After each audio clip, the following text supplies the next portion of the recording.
Hi friends,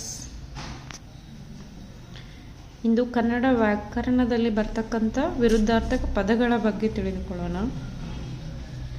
ವಿರುದ್ಧಾರ್ಥಕ ಪದಗಳು ಅಂತಂದ್ರೆ ಪದವೊಂದಕ್ಕೆ ವಿರುದ್ಧ ಅರ್ಥದಲ್ಲಿ ಬಳಕೆಯಾಗುವ ಪದಗಳೇ ವಿರುದ್ಧ ಪದಗಳು ಅಂತ ಹೇಳ್ತೀವಿ. ಏನಂತ ಪದವೊಂದಕ್ಕೆ ವಿರುದ್ಧ ಅರ್ಥದಲ್ಲಿ ಬಳಕೆಯಾಗುವ ಪದಗಳೇ ವಿರುದ್ಧ ಪದಗಳು ಅಂತ ಹೇಳ್ತೀವಿ. ಕೆಲವು ಪದಗಳಿಗೆ ಉಪಸರ್ಗ ಪ್ರತ್ಯಯಗಳು ಸೇರುವ ಮೂಲಕ ವಿರುದ್ಧ ಪದಗಳಾಗುತ್ತವೆ.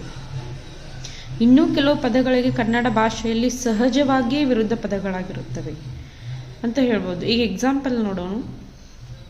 ಅಪರಾಧಿ ವಿರುದ್ಧ ಪದ ಏನಾಗುತ್ತೆ? ನಿರಪರಾಧಿ. ಅವಸ್ಥೆ ಅವ್ಯವಸ್ಥೆ, ಅವಶ್ಯ ಅನವಶ್ಯ, ಅಶ್ಲೀಲ ಶೀಲ, ಏರು ಇಳಿ, ಏಳು ಬೀಳು, ಏಕ ಅನೇಕ, ಗುಣ ನಿರ್ಗುಣ, ಘೋರ ಅಘೋರ, ಚಂಚಲ ನಿಶ್ಚಂಚಲ,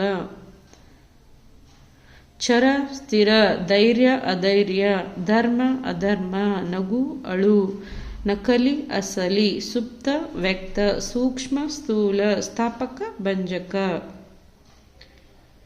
ಇವಕ್ಕೇನಂತ ಹೇಳ್ತೀವಿ? ವಿರುದ್ಧಾರ್ಥಕ ಪದಗಳು ಅಂತ ಹೇಳ್ತೀವಿ.